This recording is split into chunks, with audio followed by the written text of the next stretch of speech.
There's a growing number of states fighting against minimum wage increases. In Maine, for example, workers there successfully lobbied to lower their minimum wage target. And in Missouri, lawmakers are cutting the minimum wage in St. Louis from $10 back down to $7.70. Zane Tankel's with us. He's Apple Metro CEO. He runs a few restaurants and he does a lot of other stuff as well. Zane, welcome to the show. Well, thank you, Stuart. Now, all this minimum wage hiking, that's all part of the fight for $15 an hour minimum wage. Right. Is that fight dead? It could be, but you know, there are people that have vested interests. Camouflage is helping the most needy, and that is the folks fighting for $15 minimum wage. The reality is, if something becomes prohibitively priced, you find an alternative. Of course. I've always said increasing minimum wage is technology's best friend. Yeah. We have 1,000 less servers this year than we did this time last year. Really? Yes, sir. Now, you run, what, 42, 43 Applebee's? About 40, yeah. Okay, about 40. And you've got 1,000 fewer wait staff. Yes, sir.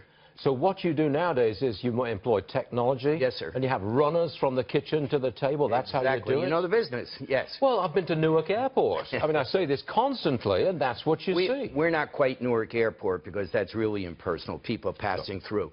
We have servers, but they're moving more and more. The model is to a concierge type of a person. Comes to the table, can I help you? Do you need assistance with the tablets?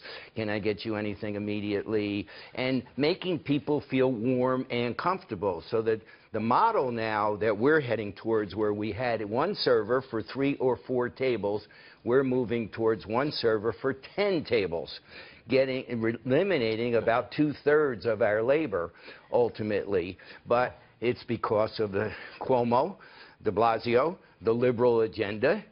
It's all really good if you have a job. Yes, right.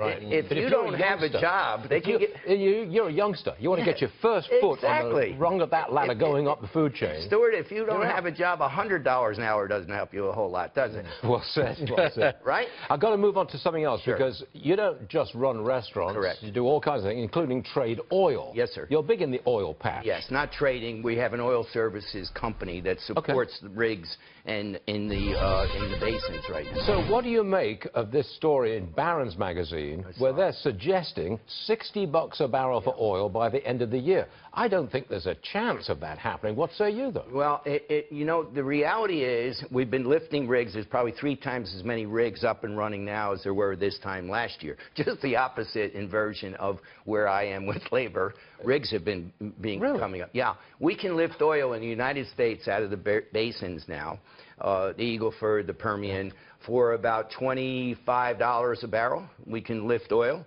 So anything over, say, $35 a barrel gives us the margins that we need to continue to get more and more into oil. So if the price of oil does go up a little bit more, 50, 55, in come the frackers, in come the drillers, Americans. They're coming back now. They're coming back right now. We've got, I think, about 700 rigs. We were down to about 330 a year ago at the lowest point. Yep. We were at the highest point at about 2,700 rigs. Yeah, when it was $110 a barrel. I'm giving you rough numbers. I'll take it. Yeah. Zane, I love those American frackers. Yeah. You know, they bailed out the world. Well, I'll tell you, the big deal here, more than anything else, is that we're going to be able to be an oil exporter as opposed to an importer. Changes the economic environment. And by the way, it was little noticed, but in the G20 communique, America's going to be sending natural gas to Europe. We're doing it. Helping them with fossil fuels more efficiently used and lowering the carbon emissions. Which puts us head-to-head with Qatar, who is the largest natural gas exporter in the world and relies on that. That's why they're so wealthy these days. Yeah, you know, there's really good things ahead of us, and if we everybody talks about becoming oil independent. No, we'll be much more than oil dominant. Oil dominant. Oil dominant. Why don't you appear every Monday morning? Well, why don't you invite me and I'll Well, we like a guy who's got positive news, a couple of smiles here and there. I did try to show up several times, Stuart. They kicked me out. I know. Well, pressing news developments. Zane, you're all right. Thanks very much, sir. Stuart. Appreciate it. So much.